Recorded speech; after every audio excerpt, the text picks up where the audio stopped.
নমস্কার,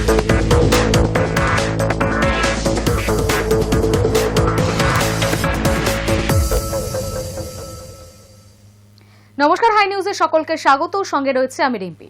শুরু করছে স্পোর্টস টুডে, আর শুরুতে দেখে নেব আজকের হেডলাইন্স।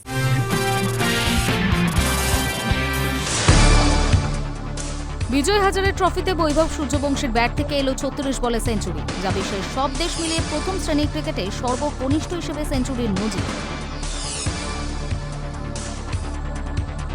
গোটা ম্যাচে নাকি উত্তপ্ত করেছে ভারতের অনূর্ধ্ব 19 ক্রিকেটাররা। যুব এশিয়া কাপের ফাইনালের পর এবার আইসিসিতে নালিশ করতে চলেছে পাকিস্তান। আইপিএল শুরু হতে এখনো মাস 3 বাকি, কিন্তু এখন থেকেই আইপিএল মহড়া শুরু করে দিল লখনৌ সুপার জায়ান্টসরা।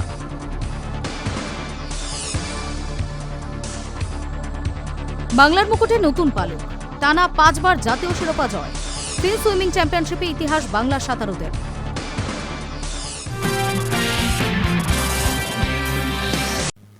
14 বছরের বিস্ময় প্রতিভা বৈভব সূর্যবংশী মাঠে নামলেই তার ব্যাটে কোনো না কোনো রেকর্ড থাকবে। এবার বিজয় হাজারে ট্রফিতে তার ব্যাট থেকে এলো 36 বলে সেঞ্চুরি, যা বিশ্বের সব দেশ মিলিয়ে প্রথম শ্রেণীর ক্রিকেটে সর্বকনিষ্ঠ হিসেবে সেঞ্চুরির নজির।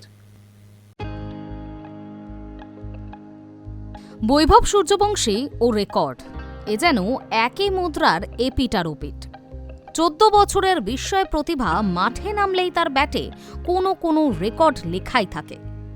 এদিন যেমন বিজয় হাজারে ট্রফিতে তার ব্যাট থেকে এলো 36 বলে সেঞ্চুরি, যা বিশ্বের সব দেশ মিলিয়ে প্রথম শ্রেণীর ক্রিকেটে সর্বকনিষ্ঠ হিসেবে সেঞ্চুরির নজির। তবে অল্পের জন্য ডাবল সেঞ্চুরি হাতছাড়া হল বিহারের ক্রিকেটারের। যুব এশিয়া কাপেও সেঞ্চুরি করেছিল বৈভব, তবে ফাইনালে ভালো খেলতে পারেনি। ভারত যুব এশিয়া কাপ ফাইনালে পাকিস্তানের কাছে হেরেছে তারা, কিন্তু দেশের মাটিতে ফিরেই দাপট শুরু তার। বিজয় হাজারে ট্রফিতে বিহারের অভিযান শুরু হয়েছে অরুণাচল প্রদেশের বিরুদ্ধে। রাঁচিতে আয়োজিত ম্যাচে টসে জিতে প্রথমে ব্যাট করার সিদ্ধান্ত নেয় বিহার, আর শুরুতেই বৈভব ঝড়। মাত্র 36 বলে সেঞ্চুরি করল সে, যার মধ্যে আছে 10টি 4 আর 8টি 6। অর্থাৎ শুধুমাত্র বাউন্ডারি থেকেই এসেছে 88 রান। প্রথম শ্রেণীর ক্রিকেটে ভারতীয়দের মধ্যে এটা দ্বিতীয় দ্রুততম সেঞ্চুরি। তার আগে আছে অনমোলপ্রীত সিং। পাঞ্জাবের ক্রিকেটার গত বছর 35 বলে সেঞ্চুরি করেছিলেন। অন্যদিকে বিশ্বের কনিষ্ঠতম হিসেবে সেঞ্চুরির নজির করল বৈভব। তবে প্রথম শ্রেণীর ক্রিকেটে দ্রুততম সেঞ্চুরির নজির রয়েছে জেক ফ্রেজার ম্যাকগুর্কের। 2023 সালে তিনি তাসমানিয়ার বিরুদ্ধে দক্ষিণ অস্ট্রেলিয়ার হয়ে 29 বলে সেঞ্চুরি করেছিলেন। যদিও অল্পের জন্য ডাবল সেঞ্চুরি হাতছাড়া হল বৈভবের। শেষ পর্যন্ত সে আউট হয় 190 রানে। 84 বলে ইনিংস সাজানো ছিল 16টি 4 ও 15টি ছক্কা দিয়ে। অর্থাৎ শেষ পর্যন্ত শুধু বাউন্ডারি থেকেই তার রান হয়ে ওঠে 154। Hi news network.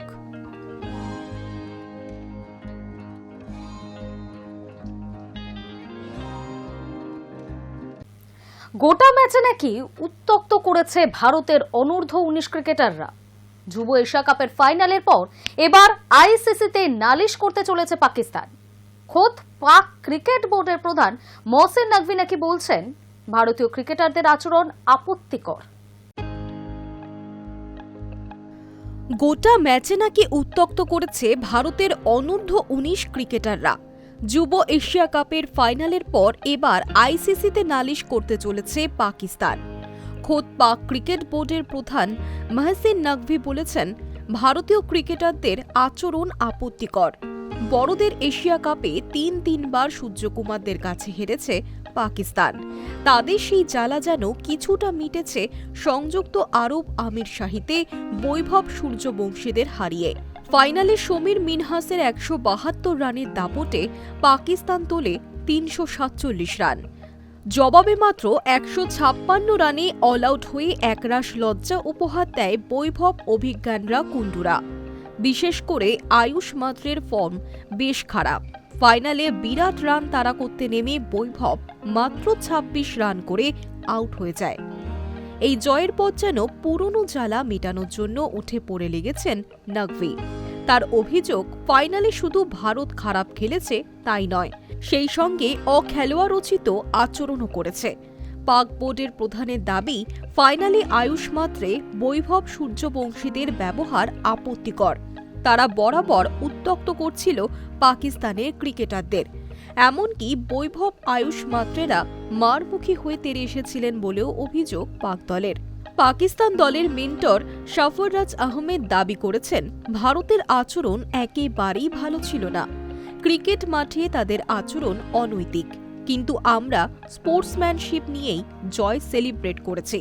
আমরা সেটাকেই প্রাধান্য দিই, ভারত সেটা করে না। এই ইস্যুতে আসরে নেমেছেন মহসিন নকভিও। তিনি বলেছেন, ভারতীয় ক্রিকেটাররা পাকিস্তানি ক্রিকেটারদের লাগাতার উত্ত্যক্ত করে গিয়েছে। আমরা এটা নিয়ে সরকারিভাবে আইসিসিতে অভিযোগ জানাবো। নকভির বক্তব্য, খেলা আর রাজনীতিকে সবসময় আলাদা রাখা উচিত। High news network.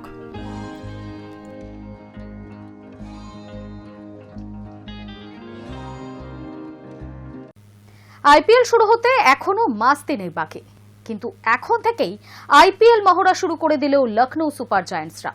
লখনৌ কর্তৃপক্ষ ঠিক করে ফেলল, ঘরোয়া ক্রিকেটারদের দক্ষিণ আফ্রিকা পাঠানো হবে ট্রেনিংয়ের জন্য। আইপিএল শুরু হতে এখনো মাস তিনেক বাকি, কিন্তু এখন থেকেই আইপিএলের মহড়া শুরু করে দিল লখনৌ সুপার জায়ান্টস। লখনৌ কর্তৃপক্ষ ঠিক করে ফেলল, ঘরোয়া ক্রিকেটারদের দক্ষিণ আফ্রিকায় পাঠানো হবে ট্রেনিংয়ের জন্য, যেখানে তারা ডারবান সুপার জায়ান্টস প্লেয়ারদের সঙ্গে ট্রেনিং করে নিজেদের স্কিল আরও উন্নত করতে পারবে। আগামী 26শে ডিসেম্বর থেকে শুরু হচ্ছে দক্ষিণ আফ্রিকার টি-20 লিগ, যা চলবে 1 মাস ধরে। খবর, যা তাতে দক্ষিণ আফ্রিকায় পাঠানোর শর্টলিস্টে নাম রয়েছে টিমের 2 পেসার আভেশ খান এবং মহসিন খানের। নমন তিয়ারিকেও পাঠানো হতে পারে। আগামী সপ্তাহে কোনো এক সময় ডারবান উড়ানে যাবেন প্লেয়াররা। এক্ষেত্রে বলে রাখা যাক, আভেশ ও মহসিনের সঙ্গে ভারতীয় বোর্ডের কোনো চুক্তি নেই। নিজেদের রাজ্য দলের অংশও তারা নন, তবে তারা যাচ্ছে যাতে পরে কোনো সমস্যা না হয়। সেই কারণেই দুজনকে নিয়েই বোর্ডের ছাড়পত্র নিয়ে রেখেছে লখনৌ কর্তৃপক্ষ। আসলে লন্স ক্লুজনার, ভারত অরুণ, কার্ল ক্রু এরা 3 জনেই লখনৌ ডারবান ফ্র্যাঞ্চাইজির কোচিংয়ের সঙ্গে যুক্ত, যারা কিনা আবার লখনৌ সুপার জায়ান্টসের সঙ্গে রয়েছেন। আভেশ, মহসিন দুজনেই রিহাবে চলছে। তারা চোট সারিয়ে ওঠার পথে। উত্তরপ্রদেশের পেসার 20 বছরের নমন তিয়ারিকেও আবার ভবিষ্যতে লগ্নি হিসেবে দেখছে লখনৌ। বিজয় হাজারে ট্রফির উত্তরপ্রদেশের টিমে দলে রাখা হয়নি নমনকে, তাই তাকে দক্ষিণ আফ্রিকায় নিয়ে যেতে সমস্যা হবে না বলেই মনে করছে লখনৌ কর্তৃপক্ষ। Hi news Network. মহিলা ক্রিকেটারদের জন্য বিরাট আর্থিক ঘোষণা বিসিসিআই এর। ঘরোয়া ক্রিকেটে ম্যাচ ফি বাড়ছে মহিলা ক্রিকেটারদের। বছর শেষে যেন দেশের মহিলা ক্রিকেটারদের জন্য ক্রিসমাসের উপহার। চলতি বছরে মহিলাদের ওয়ানডে বিশ্বকাপ জিতেছে ভারত। এই প্রথমবার চ্যাম্পিয়নের পালক জুড়েছে টিম ইন্ডিয়ার মুকুটে। আর বছরের শেষেই বড়সড় পুরস্কার দেশের মহিলা ক্রিকেটারদের জন্য। ঘরোয়া ক্রিকেটে ম্যাচ ফি বাড়ছে মহিলা ক্রিকেটারদের। বছর শেষে এ যেন দেশের মহিলা ক্রিকেটারদের জন্য ক্রিসমাসের উপহার। সোমবার বোর্ডের অ্যাপেক্স কাউন্সিল মিটিংয়ে ঠিক হয়, বর্তমানে ঘরোয়া ক্রিকেটে মহিলারা যে ম্যাচ ফি পান তার 2.5 গুণ বাড়ানো হবে।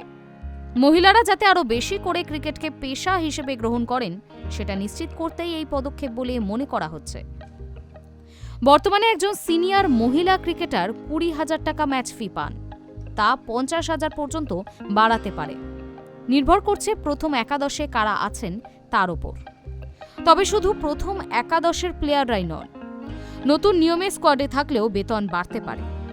বর্তমানে স্কোয়াডে থাকলে 10,000 টাকা করে পান ক্রিকেটাররা, সেটা বেড়ে দাঁড়াবে 25,000 টাকায়। ঠিক একইভাবে প্রথম একাদশে থাকা জুনিয়রদের বেতন 10,000, যা বেড়ে দাঁড়াবে 25,000 টাকায়। তবে বর্তমানে রিজার্ভে থাকা জুনিয়রদের বেতন 5,000 টাকা, সেটা 2.5 গুণ বেড়ে হবে 12,500 টাকা। এটা অবশ্য পুরোটাই ওয়ানডে ক্রিকেটের টুর্নামেন্ট হিসেবে।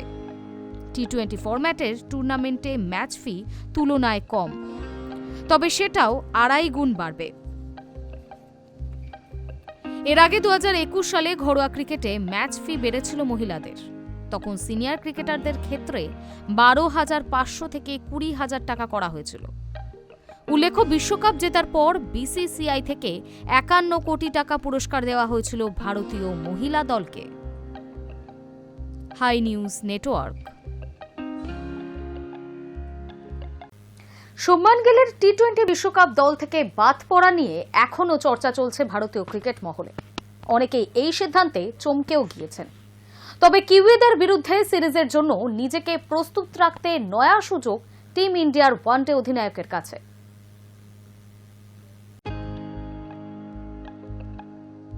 তাকে যে টি-20 বিশ্বকাপ দল থেকে বাদ দেওয়া হবে তা হয়তো কেউই আন্দাজ করে উঠতে পারেননি। শুভমান গিলের বাদ পড়া নিয়ে এখনও চর্চা তুঙ্গে ভারতীয় ক্রিকেট মহলে। অনেকেই সিদ্ধান্তে চমকেও গিয়েছেন। আর এরই মধ্যে খবর, বিজয় হাজারে ট্রফিতে পাঞ্জাবের জার্সি গায়ে খেলতে দেখা যাবে গিলকে। কেবল শুভমান গিল নন, শক্তিশালী পাঞ্জাব স্কোয়াডে রয়েছেন অভিষেক শর্মা এবং অর্শদীপ সিং এর মতো ক্রিকেটার। 24 ডিসেম্বর বুধবার মহারাষ্ট্রের বিরুদ্ধে তাদের অভিযান শুরু করবে পাঞ্জাব। তারা ছাড়াও পাঞ্জাব দলে প্রভু সিমরন সিং, অনমোলপ্রীত সিং, নমন ধীর, রমনদীপ সিং, হরপ্রীত ব্রার এবং সলিল অরোরার মতো খেলোয়াড়রাও রয়েছেন। তবে অবাক করার মতো তথ্য হল, অধিনায়কের নাম ঘোষণা করেনি পাঞ্জাব। 11 জানুয়ারি থেকে শুরু কিউইদের বিরুদ্ধে সিরিজ। দ্বিতীয় এবং তৃতীয় ওয়ানডে যথাক্রমে 14 এবং 18 জানুয়ারি। সেখানে বিজয় হাজারে ট্রফি চলবে 18 জানুয়ারি পর্যন্ত। সবচেয়ে বড় কথা, এই টুর্নামেন্টে গ্রুপ পর্যায়ের ম্যাচগুলি হবে 8 জানুয়ারি পর্যন্ত। অর্থাৎ নিউজিল্যান্ড সিরিজের আগে শেষ হয়ে যাবে গ্রুপ পর্বের খেলা। ফলে সিরিজের আগে ম্যাচ প্র্যাকটিস পেয়ে যাবেন শুভমান অভিষেকরা, যা তাদের জন্যই ভালো হবে বলে মনে করছে ওয়াকিবহাল মহল। এশিয়া কাপের দলে সুযোগ পেয়েছিলেন ভারতের শুভমান গিল। এরপর থেকে টি-20তে ওপেনে নামছেন, কিন্তু তার ব্যাটে রানের খরা। কোনো হাফ সেঞ্চুরি করতে পারেননি তিনি। প্রোটিয়াদের বিরুদ্ধে টি-20 সিরিজে 3 ম্যাচে তার রান মাত্র 32, গড় 10.66, স্ট্রাইক রেট 103.22। কটকে 4, মুলানপুরে 0 গিলকে প্রভূত চাপের মধ্যে ফেলেছিল।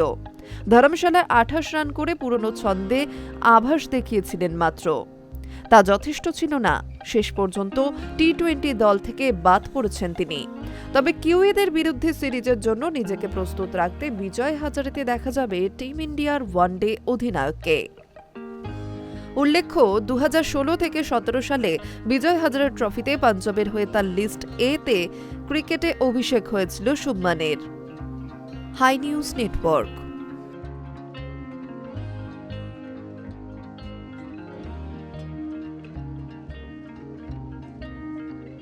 কিউইদের জন্য WTC পয়েন্ট টেবিলে প্রথম 5-এর বাইরেই ভারত। ফাইনালের রাস্তা আরও কঠিন গিলদের। ওয়েস্ট ইন্ডিজের বিরুদ্ধে টেস্ট সিরিজ জিতেছে নিউজিল্যান্ড। ভারত রইল 6ষ্ঠ স্থানে। বিশ্ব টেস্ট চ্যাম্পিয়নশিপের চক্র শুরু হওয়ার পর যা ভারতের সর্বনিম্ন অবস্থান। দক্ষিণ আফ্রিকার বিরুদ্ধে টেস্ট সিরিজ হেরে এমনিতেই বিশ্ব টেস্ট চ্যাম্পিয়নশিপের পয়েন্ট টেবিলে নেমে গিয়েছিল ভারত। এবার ফের টিম ইন্ডিয়ার চাপ বাড়ালো নিউজিল্যান্ড। ওয়েস্ট ইন্ডিজের বিরুদ্ধে 2-0 ব্যবধানে টেস্ট সিরিজ জিতে বিশ্ব টেস্ট চ্যাম্পিয়নশিপের ফাইনালের দিকে আরও এক ধাপ এগিয়ে গেল কিউইরা। অন্যদিকে ভারত রইল 6ষ্ঠ স্থানেই। বিশ্ব টেস্ট চ্যাম্পিয়নশিপের চক্র শুরু হওয়ার পর যা ভারতের সর্বনিম্ন অবস্থান। বিশ্ব টেস্ট চ্যাম্পিয়নশিপের পয়েন্ট তালিকায় 2 নম্বরে টম ল্যাথামের দল। 6ষ্ঠ স্থানে থাকায় ফাইনালে ওঠার লড়াইয়ে আরও পিছিয়ে পড়ল টিম ইন্ডিয়া। ইডেনে হেরে 4 নম্বরে নেমে গিয়েছিল গম্ভীর বাহিনী। তারপর গুয়াহাটিতে রেকর্ড ব্যবধানে হারের সৌজন্যে বিশ্ব টেস্ট চ্যাম্পিয়নশিপের পয়েন্ট টেবিলে 5ম স্থানে নেমে গিয়েছিল ভারত। আর নিউজিল্যান্ড জেতার পর 6 নম্বরে নেমে গিয়েছে গম্ভীরের ভারত। বিশ্ব টেস্ট চ্যাম্পিয়নশিপের নতুন চক্রে এখনও পর্যন্ত 9 ম্যাচ খেলেছে টিম ইন্ডিয়া। এর মধ্যে 4টি টেস্টে জয় পেলেও 4টিতে হেরে গিয়েছে ভারত। গম্ভীরের দলের পয়েন্টের শতাংশের হার 54.17 থেকে নেমে 48.15 শতাংশে নেমে গিয়েছে। অন্যদিকে পয়েন্ট তালিকায় শীর্ষে রয়েছে অস্ট্রেলিয়া। 5 টেস্টে 5টিতেই জিতেছে তারা। অজি দলের শতাংশের হার 100। ইডেনে ভারতকে হারিয়ে দ্বিতীয় স্থানে উঠে এসেছিল দক্ষিণ আফ্রিকা। কলকাতা টেস্টের পর গতবারের টেস্ট চ্যাম্পিয়নশিপের শতাংশের হার ছিল 66.67%। আর গুয়াহাটিতে বিশাল ব্যবধানে জিতে টেম্বা বাভুমার দলের পয়েন্টের শতাংশের হার 75-এ। বিশ্ব টেস্ট চ্যাম্পিয়নশিপে নতুন সার্কেলের 4 টেস্টে 3টি জয় পেয়েছে প্রোটিয়ারা। চতুর্থ স্থানে শ্রীলঙ্কা। তারা 2টি টেস্টে 1টিতে জিতেছে এবং 1টিতে ড্র করেছে। লঙ্কান বাহিনীর পয়েন্টের শতাংশ 66.67। 5-এ পাকিস্তান, তাদের শতাংশের হার 50। ভারতের পর রয়েছে ইংল্যান্ড এবং বাংলাদেশ, তাদের শতাংশের হার 27.8 এবং 16.67। 8 টেস্টের 7টি হার, 1টি ড্রয়ের পর নবম স্থানে West Indies. Hi news network.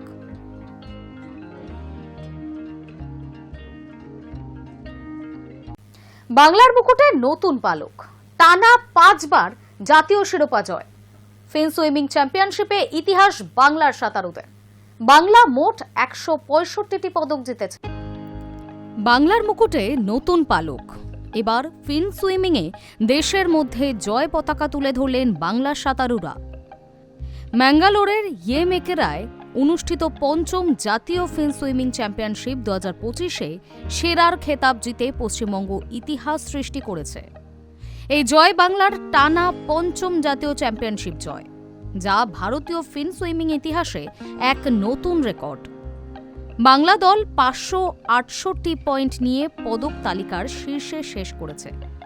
61টি সোনা, 59টি রূপো ও 45টি ব্রোঞ্জ পদক সহ মোট 165টি পদক জিতেছে। দ্বিতীয় স্থানে কর্ণাটক ও তৃতীয় স্থানে উত্তরপ্রদেশ। দলের ঐতিহাসিক সাফল্যের পাশাপাশি বেশ কয়েকজন সাঁতারু অসাধারণ ব্যক্তিগত পারফরমেন্স করেছেন। যেমন বাংলার রনিতা দাস পুরুষদের বিভাগে ব্যক্তিগত নৈপুণ্যের ছাপ রেখেছেন। জুনিয়র সি বিভাগে তিনি 4টি স্বর্ণপদক জিতেছেন এবং বাংলার খাতায় 20 পয়েন্ট জুড়েছেন। আবার সুপ্রিয়া কুণ্ডু জুনিয়র সি মহিলা বিভাগে 4টি স্বর্ণপদক জিতেছে। আহিলি সাহা সিনিয়র এ মহিলা বিভাগে 4টি সোনা জিতেছেন। এখানেই শেষ নয়, সৃজন নাথ জুনিয়র ডি বিভাগে 3টি সোনা ও 1টি রূপো জিতেছেন, যেখানে জুনিয়র ইতে অংশুমান নাগের ঝুলিতে এসেছে 2টি স্বর্ণ ও 2টি রৌপ্য পদক। ওই চ্যাম্পিয়নশিপে বাংলার সাঁতারুরা সারফেস, বাইফিন, অ্যাপনিয়া এবং রিলে ইভেন্টে অসাধারণ পারফর্ম করেছেন, যা পশ্চিমবঙ্গের উন্নত পরিকাঠামো, কোচিং ও তৃণমূল স্তর ভিত্তিক ক্রীড়া উন্নয়নের বিভিন্ন কর্মসূচির প্রতিফলন বলেই মনে করা হচ্ছে। Under water sports federation of India এর কর্মকর্তারাও বাংলার ধারাবাহিকতার প্রশংসা করেছেন। টানা 5 বার চ্যাম্পিয়নশিপ হওয়া যে ভারতীয় ফিন সুইমিংয়ের জন্য একটি নিজস্ব মাপকাঠি তৈরি করেছে তাও বলাই চলে। স্পষ্টতই এই ঐতিহাসিক কৃতিত্বের মাধ্যমে পশ্চিমবঙ্গ ভারতীয় ফিন সুইমিংয়ের অবিসংবাদিত পাওয়ার হাউস হিসেবে নিজেকে দৃঢ়ভাবে প্রতিষ্ঠিত করেছে। আগামী বছরগুলিতেও যে সেই ধারাবাহিকতা বজায় রেখে একটা নিজস্ব ঐতিহ্য তৈরি করবে তা মনে করা হচ্ছে। Hi news network.